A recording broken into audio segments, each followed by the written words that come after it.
officially halfway through the season, and the league looks nothing like we expected. Warriors, Mavs, and Clippers have disappointed, while the Spurs, Pistons, and Celtics have all overachieved. So the question is, where do they rank? Well, with 7 different champions in 7 straight years, the order is probably not what you think.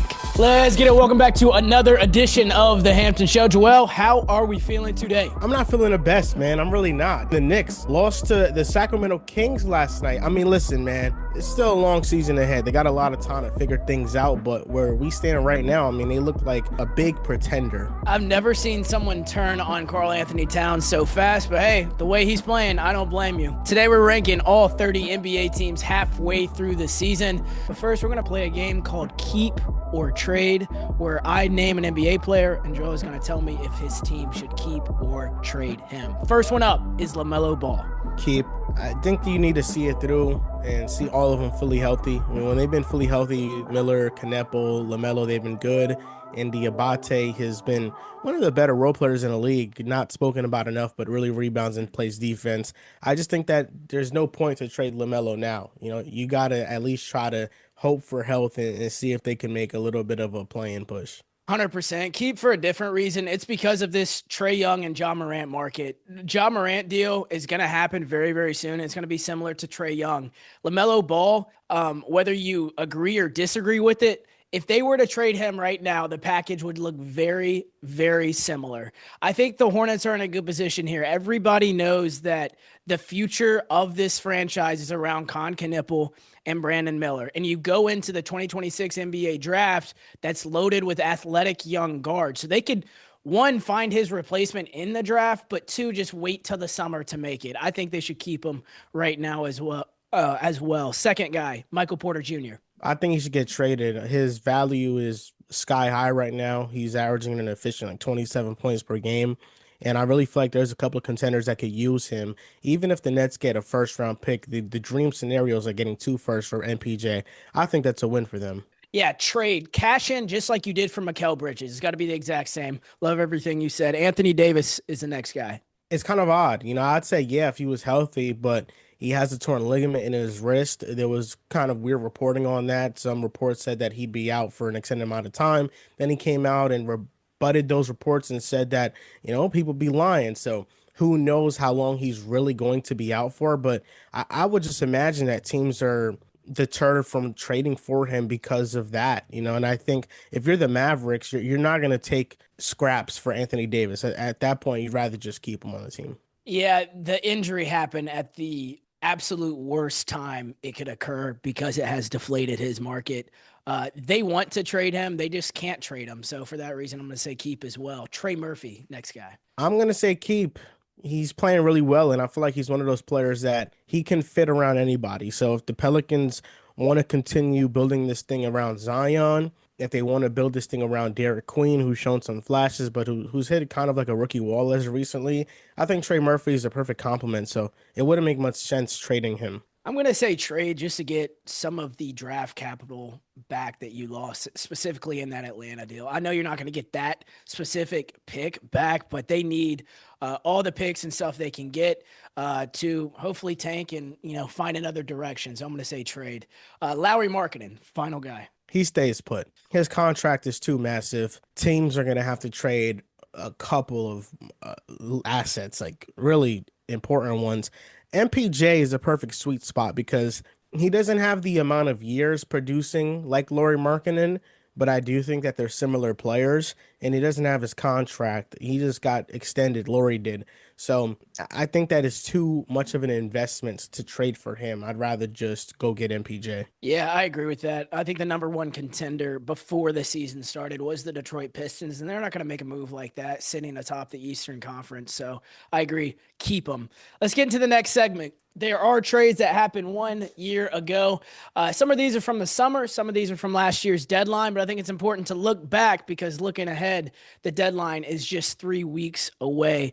The first trade that I want you to grade, Joel, is Kevin Durant to the Houston Rockets. You can grade this from Houston's angle. This was an A for them. I still think even though they've hit a little bit of a slow patch, they needed a score. Like the number one issue with them was offense, and they are one of the most efficient offenses in the NBA. And I know losing Dylan Brooks hurts. Jalen Green was kind of like a negative for them, but it's Kevin Durant. You know, they made their team better in theory, even though the record might not show it. They're not second in the West like they were last year. Make But, my you know, point. Şengün has been hurt. That's why they've fallen off a little bit. I think that still this year's team is better than last year's team, even if the record might not indicate it. So the numbers don't show it, but your eye test does. I'm going to say a C. And the first question I had written in my notes was, are they really that much better? I get the injuries. That's probably why they're not second in the West. But even if they were, that doesn't answer the question, are they that much better?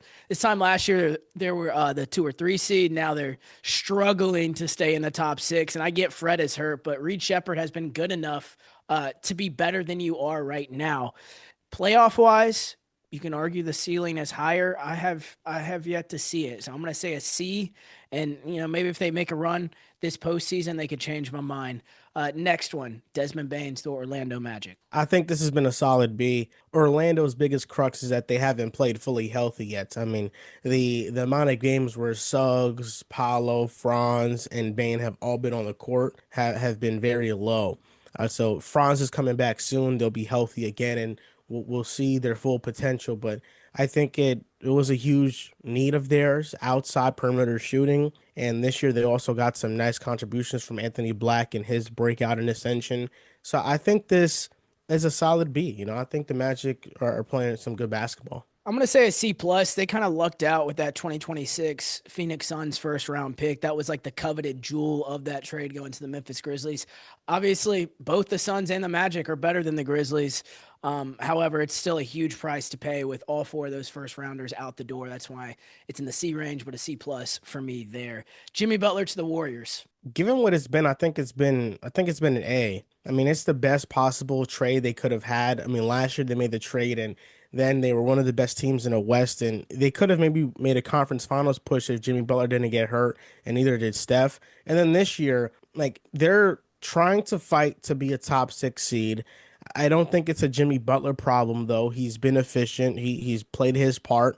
I think it's been a lack of a big man. Draymond Green leads the team in a rebound. They don't have much size, and then they also need another scorer. So I think they should be buyers again at this deadline. But you know, the Jimmy Butler trade made them better from where they were. So I think that this was a really good trade for them. Yeah, A's a little high for me, but all in all, I do agree with what you're saying. I'm going to say B minus. This team does not win a playoff series last year if they don't have Jimmy Butler on their team, and I think that definitely needs to be highlighted. Kristaps Porzingis to the Atlanta Hawks. I think this has been a C. I mean, this hasn't been anything notable when he's played. He's been a good rim protector. He's been inconsistent for them. He hasn't been as available as a star player should be, at least for what he's getting paid and for what you kind of expect. But that's kind of what you sign up for when you trade for KP. So I think this has been all right, but it's nothing earth shattering. Yeah, I put it a little bit higher at a B just because they got off that Terrence Mann contract. I still have no idea why Brooklyn was included in this deal, but they were, and I guess that goes towards hitting their salary floor. So, final one, Cam Johnson to the Denver Nuggets. I think this is a C. I Stop. mean, it could be a D. Like if we're just talking about Cam Johnson, the player, yeah, the Nuggets downgraded significantly going from MPJ to Cam Johnson. But when you think about this trade, you have to think about all the moves that Denver was able to make with this trade. They're able to sign Bruce Brown. I mean, Jonas hasn't been all that, but Jonas Valanciunas, Tim Hardaway Jr., like they were able to get depth pieces. I think more than anything, what has salvaged Denver's season has been Jamal Murray has broken out to a different level. He's a certified all-star this year. Without Nikola Jokic, he's averaging 28 points and like 10 assists.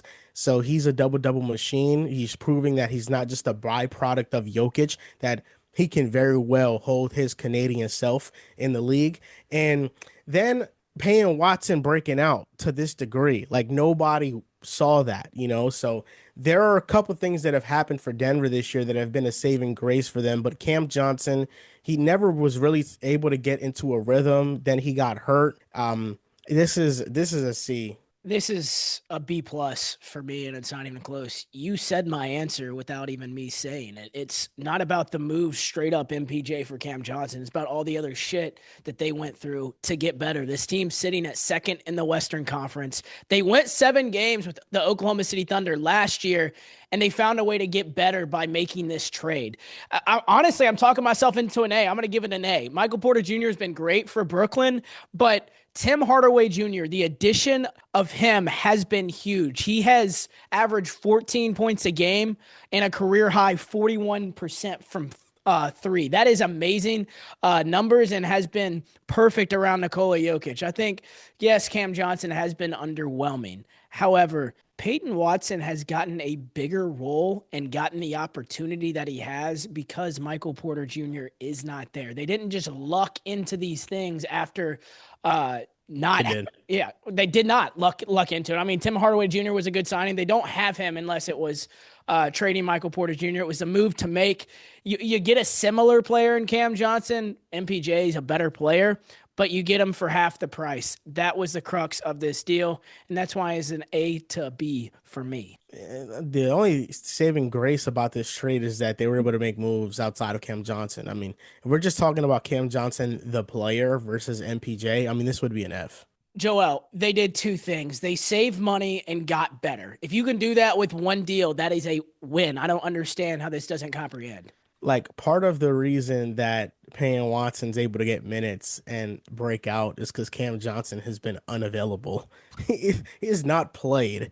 Like, yeah, It's true. It's true. all the things that are the reason why Denver won the trade have like nothing to do with Cam Johnson himself. Like, Cam Johnson, the player, that trade for MPJ, like just the swap itself, I mean, that could be an F. Like, MPJ is like played so much better. You keep going away from the argument, though. The fact is they saved money and got better, is it not? So Yeah. how is that not a winning trade? Now that's why I gave it a C. It's a good trade. It's a good trade for A, Denver. a C? That's not a Yes. winning trade. A B or Yeah. an A is a winning trade. A C is C is passing. whatever. I mean, a C is passing, and that's a passing trade.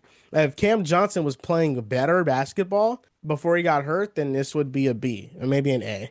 But I just don't see how you can give this trade an A when Cam Johnson has been mediocre I'll give it or a below B. I'll give average it a to B best. plus. I'll give it a B plus because they're the 2 seed in the Western Conference Yeah. and they were able to get more players and more depth, which they badly needed. And that was exactly what Michael Malone has been pounding the table for and probably is what got him fired. Yeah. I mean, MPJ on his team may be better than a 1 seed.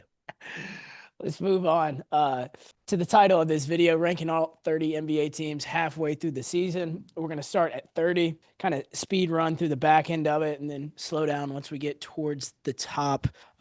Joel, you want me to go first or you? I could go first. All right, let's do 30 through 26. Okay. I have the Wizards at 30. I have the Nets at 29. The Pacers at 28. This is just the purgatory, the tanking teams of the league. 27, the Pelicans. They're just bad. They've had a lot of injuries. Zion has come back and he's played well. That's good. The Kings are at 26, and it's weird what they want to do next. They are one of the rumored teams to be interested in John Morant's services, and there are a couple ways to get that deal done. They can trade DeMar DeRozan and Dennis Schroeder or Malik Monk, and the contracts would be able to match. And the Kings would then have a weird core of Ja, Zach LaVine, and Sabonis, and Keegan Murray, and Russell Westbrook coming off the bench. I mean, maybe Russell Westbrook mentoring John Morant, that could maybe do something for him. I don't know.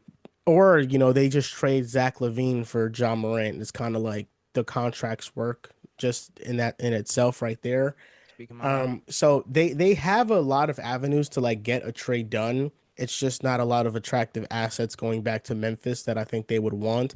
And also it just doesn't make sense, I think, for the Kings to get Ja. I mean, if they didn't want to re-sign De'Aaron Fox and then you go out and get Ja, a worse player, I just don't think it makes much sense. Nothing they do, nothing that franchise does makes sense, which is why I was not surprised whenever their name got listed here. Look, I think the Kings, we agree with where they are. It's a bottom five. I got the Pelicans at 30, Wizards at 29, Pacers at 28, Kings 27, and Nets at 26. This team has no direction. no franchise cornerstone, and they gave Keegan Murray $100+ million. I'm not saying that was the wrong decision. A lot of teams in the league would not have given him money like that. Nothing they do makes sense. So let's get through 25 to 21. 25, the Utah Jazz. I think they're the best of the bad teams. 24, the Dallas Mavericks. They're a weird team to kind of rank because Anthony Davis is out now, so they could probably be lower on here, depending on that. They're just a significantly worse team without AD. And then, Cooper Flag, I think, is really playing well. Like, I think he's been amazing for them. 23, the Memphis Grizzlies. They have some bright spots, like Cam Spencer has played well for them, and I think that's pretty cool. Cedric Coward has been good for them. So they have a lot of young players that are playing well for them. It's giving them some hope for the future. The Charlotte Hornets at 22, it's just what version of them are you getting? But they're 22 because I'm expecting like the healthy version of them, and they could compete with most teams on any night because of their offense. And then the Bucks I have at 21. It's just kind of Giannis centric. That's all it really is. It's just Giannis and a bunch of role players. Ryan Rollins had a hot start to the year and has kind of tailed off. He's still playing all right, but not as well as he was playing to start the year. So, the Bucks are kind of stuck in a weird place where they really might not make the playoffs. Yeah, I got the Jazz at 25 as well. Mavericks at 24. I put the Hornets behind the Grizzlies at 23. 22 is where I have Memphis. They've lost 6 of 8 games. It has been encouraging, but Zach Edey, now we're running in with another 6 weeks timeline on him. He's getting reevaluated 6 weeks from now. It keeps getting pushed back and pushed back and pushed back. Reminds me of Steven Adams' final days in Memphis. Whatever that training staff has in place has not worked for the last 3 to 4 years. I have never seen a team suffer more injuries and be more cautious than the Memphis Grizzlies. And the funny thing is, it hasn't paid off to winning. Holding these guys out every other night has not paid off to winning. I watched a team last year, the New York Knicks, lead the league in minutes. Their starters lead the league in minutes, and they didn't break down once they got to the Eastern Conference Finals. Sure, they were banged up, but they didn't have catastrophic major injuries every other week. That is just as much a contributing factor to this Ja Morant trade saga as anything. The injuries has been what has killed this team and slammed the door on whatever false championship window they had. So at 21, I have the Chicago Bulls. Not much disagreement between them and the Bucks. There's not that much of a difference. The only reason I have the Bucks ranked ahead of them at 20 is because of Giannis. But we can get into the top 20. 20, I have the Bulls. Hot start to the year. Josh Giddey has gotten hurt. Kobe White's come back, but Kobe White plays better without Josh Giddey. Josh Giddey plays better without Kobe White. White's on a 1 year, $12 million deal, so I think he's a good candidate to get traded before the deadline. Hot start, but it's just their lack of defense has really cost them. But Jalen Smith quietly has been like their most impactful player. 19, Portland Trailblazers. Just, I think the worst of the competitive teams, but Denny Advia shows up and plays every night. I think that he gets a lot of unnecessary foul calls. I think he grifts, but I think the entire league grifts at this point. I think what is an offensive or defensive foul, there is no clear line for it anymore. Offensive players can just barrel into defensive players and put their elbows into them and truck them over, and it'll be a defensive foul. There's no balance. Number 18 is the Miami Heat. The Miami Heat, Every episode, bro. they're all right. I think the Heat are just all right. The 17, give me the Atlanta Hawks. I just like their star better in Jalen Johnson. I think with the Heat, like Powell and Hero are fine, but Bam Adebayo just doesn't feel like you're ever going to get like another level from him, which is kind of disappointing. I have the Hawks at 17. I think the reason why they're so low is like, Trae Young kind of hurt their record a lot. Trae Young, when he played, they were just an awful team. So that's why. Number 16, I'm going with the LA Clippers. Like, they have been playing some really good basketball as of recently. Kawhi Leonard is finding a different prime of himself, and their young players are really stepping up. Kobe Sanders and their backup center, they've brought some much needed energy to this team. And it seems like now they're making a real push to get back into the play-in race and a playoff race, which is kind of what I thought they'd be coming into the year. Slow start, and maybe that was because of all the politics going behind the scenes of playing Chris Paul or not playing Chris Paul, and really not having that much athleticism. Derrick Jones Jr. coming back into the lineup has really helped them. But I think the Clippers are making a push right here to make it back into the playoffs. Yeah, quick note on Kawhi Leonard. I was watching Pablo Torre's podcast the other day, and the NBA is having a law firm obviously investigate everything that happened in the offseason as far as the, below the table deal that occurred back in 2021 between him and the LA Clippers, allegedly. And the NBA's law firm that they hired gave a call to Pablo Torre, the guy who obviously broke the entire story wide open, and they brought him in and made him turn over all the evidence he had, a lot of evidence they had not seen before. So I thought it was a good sign that they at least reach out and are having him involved in the investigation, since he was the one who broke the story. So I'm sure we won't get an answer on a punishment until after All-Star Weekend, which ironically is in Los Angeles and is being hosted by the LA Clippers. But it is a good sign that Pablo Torre is involved in that investigation. At 19 is the Trailblazers for me as well. Clippers are 18. They're 16 and 23. They have won 10 out of 12 games, like you mentioned, been on fire since December. I got the Heat at 17, the Hawks at 16. And since Trae Young has left, they have won 3 out of 4 games. They won 3 straight and dropped their last one. But you're right. Trae Young did put a dent into their record. They're 20 and 22 right now. Let's get into the top 15. 15's Cleveland. I think they've been the most average team in basketball this year. Their transition defense and their physicality and toughness has really dropped off a cliff. I feel like Jordan Ott leaving is a huge reason for that. Number 14, the Golden State Warriors. What version of this team are you getting on a nightly basis? I think is a big question mark because they're inconsistent. They are a team that I think is primed to make a trade at the deadline, getting one of the Brooklyn's players, Nick Claxton or MPJ. I think either one would really help this basketball team. Claxton would help their defense and rebounding, be a lob threat, a vertical threat in the offense, and then MPJ would just help their scoring. Like, they really needed somebody else to score the basketball. Number 13, I got the Phoenix Suns. This is probably the most surprising team here in the NBA because everybody thought coming into the year they'd be one of the worst teams in basketball, but Jordan Ott has reinvigorated this team. They play with a lot of toughness. They play good defense. They're top 10 in defensive rating. Dillon Brooks has completely turned this team's toughness around. Devin Booker has embraced the role of playing point guard, and he's done a really good job of getting players involved and getting players good shots. And the Suns, they punch above their weight. Like, you can't say this is fraudulent because they beat good teams. They beat OKC as of recently. So I think the Suns, we grade these trades. Like earlier, we graded the Rockets trade and stuff. I think the Suns feel better about the trade than the Rockets. For sure. The Suns, this was supposed to be a rebuild, retool year. Kevin Durant's on Twitter in the offseason, hey, haha, Suns fans, get used to no expectations and losing. And then they have a similar record to the Rockets, and they're playing some really good basketball, and the vibes are just better. The Suns fans are able to watch their team and not get frustrated. They're actually proud of the product that's on the floor. And I think it's a testament to sometimes you just need the right role players to step in. You need the right players to bring in that culture. And I think Dillon Brooks has brought that. Colin Gillespie has brought that with his leap. He was there last year, but he didn't get much playing time. And I just think that Jordan Ott's just a major upgrade for Mike Budenholzer. Jordan Ott, you see what the Suns are doing now and what the Cavaliers have fallen off into.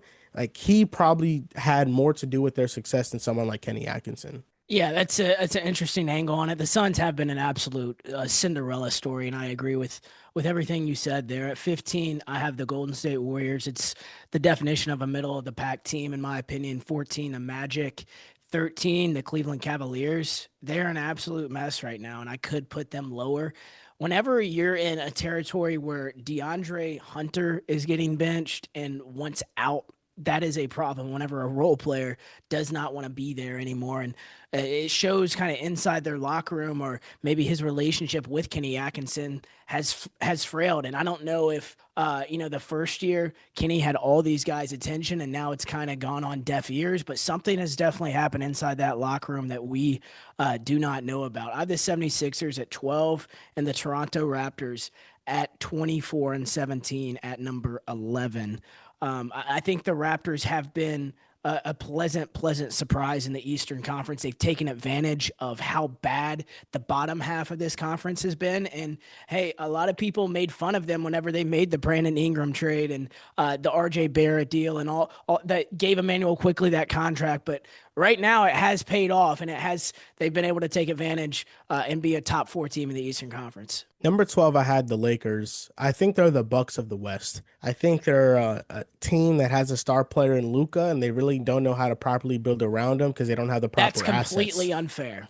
They're not the Bucks of the West. They have 2 All-Stars. That is going to happen this year. The Bucks are nowhere close to having 2 All-Stars. Austin Reeves is a free agent after Yeah, this you could year, argue 3 All-Stars. and LeBron James is probably going to retire after this year. Or maybe he one more year, but who knows if it's with the Lakers. I think from the standpoint that the Lakers don't have flexibility for the future to build around Luka, the Bucks are in a similar realm. The Bucks are further along in the process, but right now the Lakers, I mean, they are not in a good position to build this thing around Luka at all.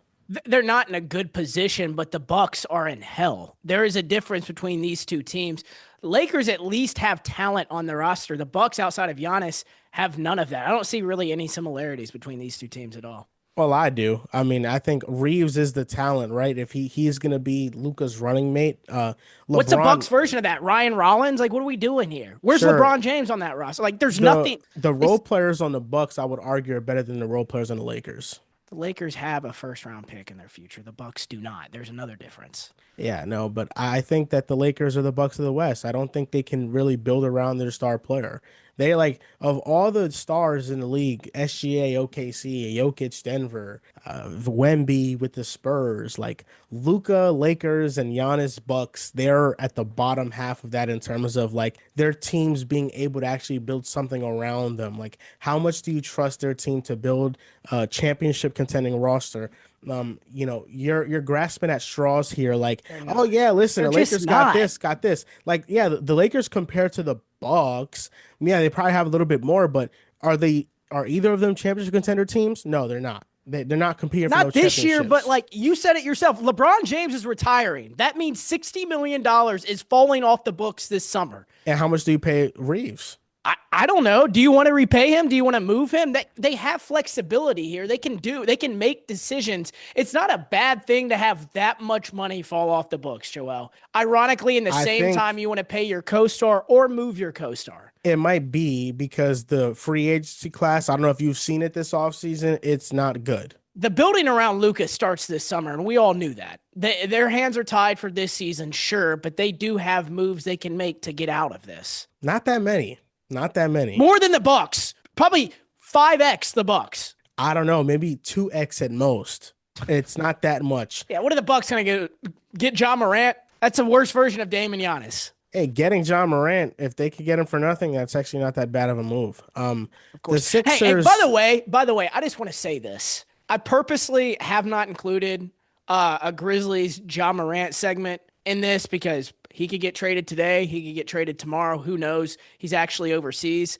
But watch the discourse online and from people like you as soon as he leaves Memphis. Watch the discourse around it. what is it People gonna have be? never wanted him.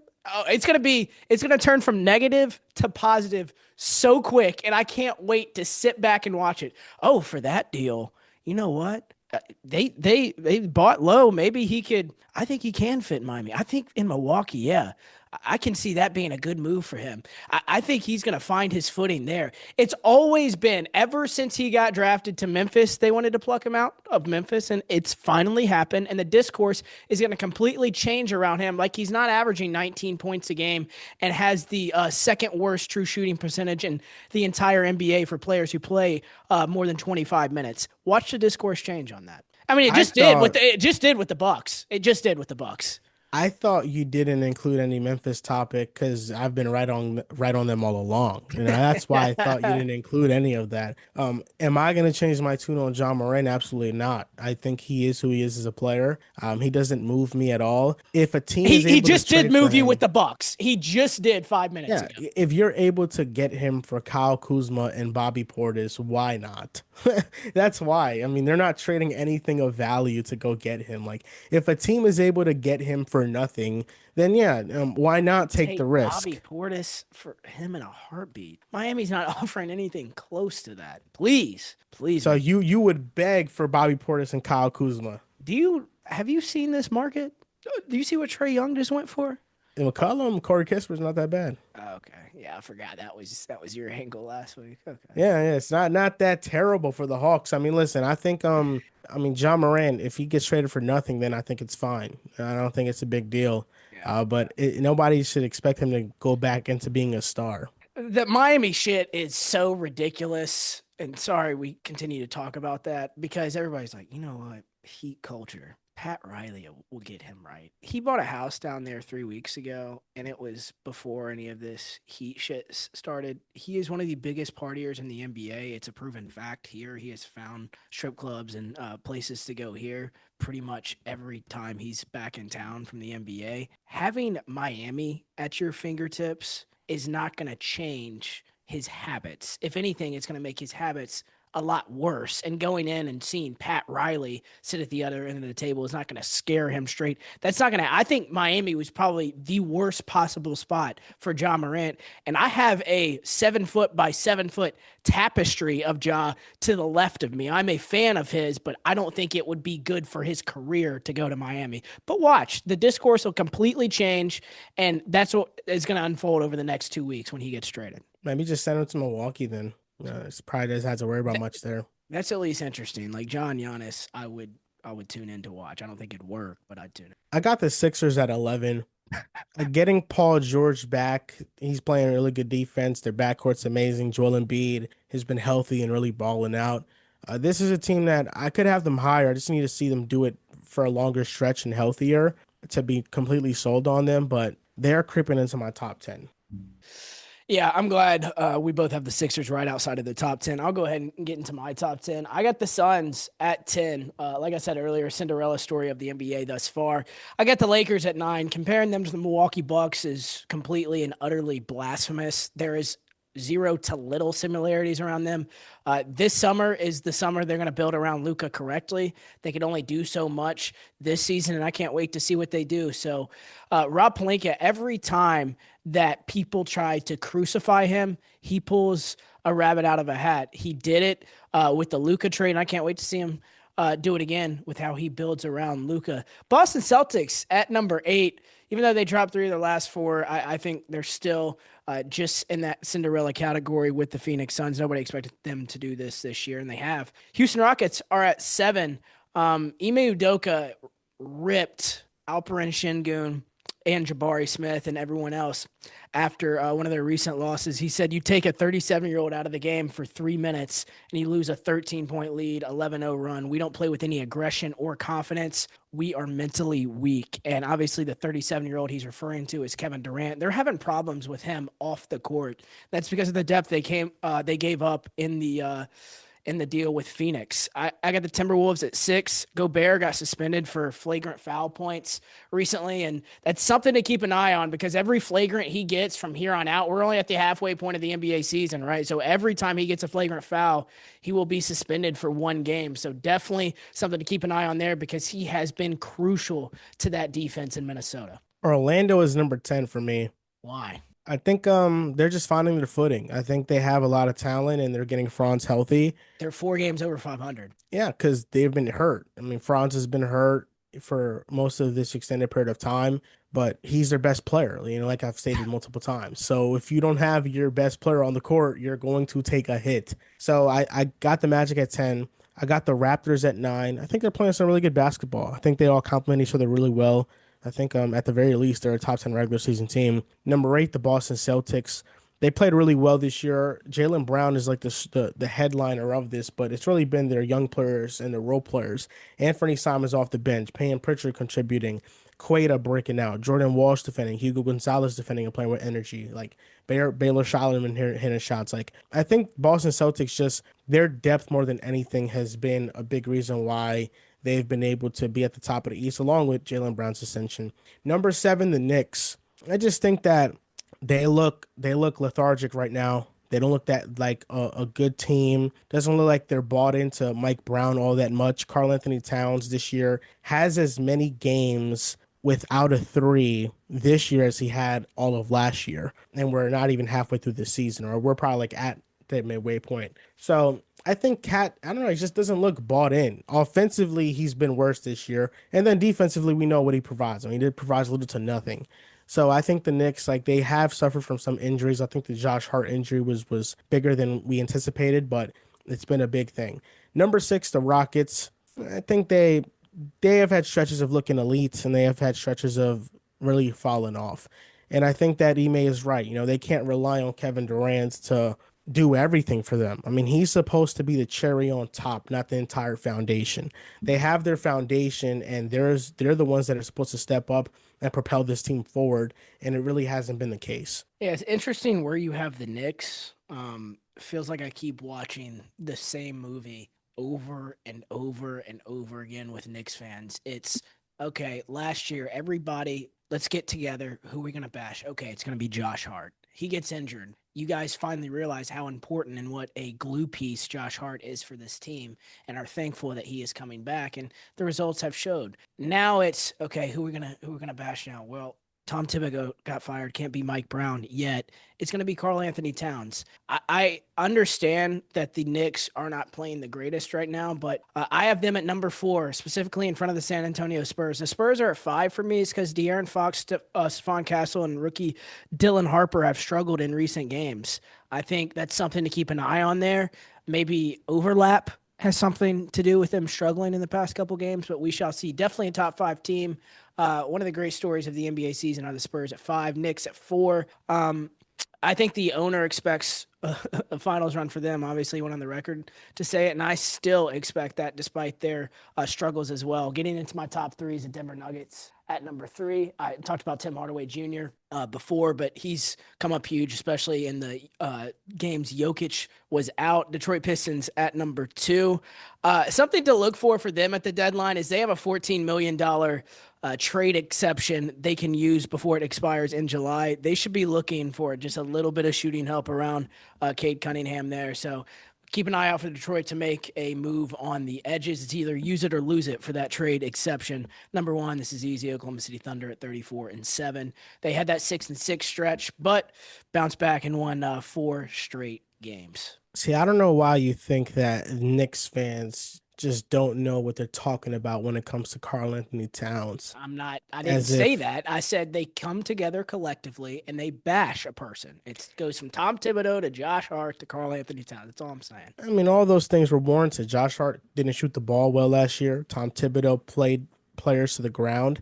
And Cat, this year, I mean, he had 15 points last night against the Kings. He went 5 for 14. He played terribly. For the season, he went from averaging 24 to 21 a night, and he went from shooting 42% from 3 to 35% from 3. Karl Completely Anthony offense. Towns has significantly fallen off offensively from last year. We're talking about one of the most efficient big men shooters of all time now shooting below league average from 3. I mean, that is a huge drop off. Have you thought maybe he was a better fit in Tom Thibodeau's system? Has that been a thought that's crossed your mind? Man, have I thought that maybe he just needs to play better? Yes, I have. There it That's is. I don't give a damn about Tom Basketball Thibodeau's system. analysis. Tom Thibodeau's system, I feel like he's getting better. He's getting similar shots now. He's just not making them. Number 5, I'm gonna go with the Minnesota Timberwolves, and actually, I'm changing my ranking live on the show. I'm going with the Spurs at 5, and I'm going with the Timberwolves at 4. I think the Timberwolves are creeping back into contender status. Anthony Edwards, we know, is one of the best players in the world. Gobert's one of the best defenders. Their starting 5 net rating is up there with one of the best in the league. The problem is the depth behind it. I think if they can make one trade for a guard on the edges, doesn't have to be a star, just somebody can make them a little bit better, or a big man that can be on the court while Gobert is off and they don't fall off significantly, because that's been a problem in Minnesota. When Gobert has been off the court, their defense just falls off. You know, I think that they're going to be in the mix of things with Denver and with OKC. You know, this team has been to back-to-back conference finals. They're knocking on the door, and Anthony Edwards, he has that killer mentality. Number three, the Denver Nuggets. The Denver Nuggets are one of the best teams in the NBA. I think if Agreed, they're has a fully lot to do with healthy, it. yeah. If they were the number one team, if they were healthy, they could have been the number one team in the league. They could have. Jokic with Jamal Murray, with Aaron Gordon, with Cam Cam Johnson, Johnson. with Yep. Peyton Watson breaking out and ascending, the role players. Like Denver has a Jonas, good case. Jonas, I don't know, not so much. I Tim mean, Hardaway Jr., really not Bruce played that well. Brown. Yeah, yeah, People yeah, they were able those to get guys. after the Yes, Cam yes, Johnson trade because yes, it was a yes, B plus to an A yes, trade. Yep. yes, those guys. But number two is the Detroit Pistons, and they could be number one if they make a trade for MPJ, who you keep disrespecting for whatever reason. But I don't understand the disrespect. He's averaging 27 on elite efficiency, and you just seem to just ignore that, huh? I just don't I haven't understand you. disrespected them all podcast. You're holding this over for something that happened 7 days ago. But the Detroit Pistons are number two, best record in the Eastern Conference. They play with a lot of toughness. I think the worry for them is that they're just not going to have enough shooting in the playoffs if you just hone in on Cade and really just double team them, what their offense can look like. And the number one, I got OKC. I think they're still the best team in the league, but the shooting is a bit concerning. I think in a playoff series, they had stretches where the shooting saved them, like against Denver, I believe in game five when Lou Dort hit like 4 threes in a row. That saved their season. But this is a very poor, inconsistent shooting team. And if they get a series like that and they don't have a spurt in that moment, it could cost them a playoff series. So that's something that they need to figure out. They need to start being more efficient. Halfway point, who's winning the NBA Finals? I'm still going OKC. I like OKC a lot, but I don't know. I have to see Denver fully healthy. If Denver's fully healthy, I might pick them. I don't need to see it. I'm still taking the Denver Nuggets like I did to begin the year. That's good. Good on you. Mm. I Good can't on wait you. for this Denver OKC Western Conference Finals. I'm gonna be. I swear to God, I may have to like upgrade like my data plan or something. I think I have unlimited, but unlimited is with a star by it. The amount of times I'm gonna be texting you during that series, definitely gonna check with my carrier on that one. Yeah, I mean, you have a big stock invested into Denver. They probably would have had a better chance if they had MPJ on this team. Hmm. But nonetheless, they'll have a good solid roster. They'll have Nikola Jokic. And they have a lot of things in place. It's hard for teams to go back to back. It's not been done often. SGA we know can live up to the moment, but anybody else on that team, do I really trust? I really don't. So we'll see. The stock I have in the Nuggets is nothing compared to what I have in the Rams and Bills this weekend. I need them to come through for your boy And I think badly. they can. I think the one worry is the Bills. I think the Broncos roster is just better than the Bills. That's just the truth of it. I just But can't. I just can't get that Jacksonville loss at home out of my head. Them walking in the yeah. trap and doing what they did to them. That's the only reason I'm confident. Yeah, no, that makes sense. Buffalo, they played really well in that game. Denver's going to be a different test on the road mile high. Yeah, it's going to be a great game. Super Bowl prediction. Seattle Seahawks. Been on that train. You trust Sam Darnold? I Sam think he'll Darnold. do just enough. I think the True Seahawks will do Jets just fan right enough. there. Yeah, Sam Darnold, baby. I ain't never left. I never love. All right, Joe. I appreciate you. Can't wait to see you next week, bro. All right, thank you for having me on.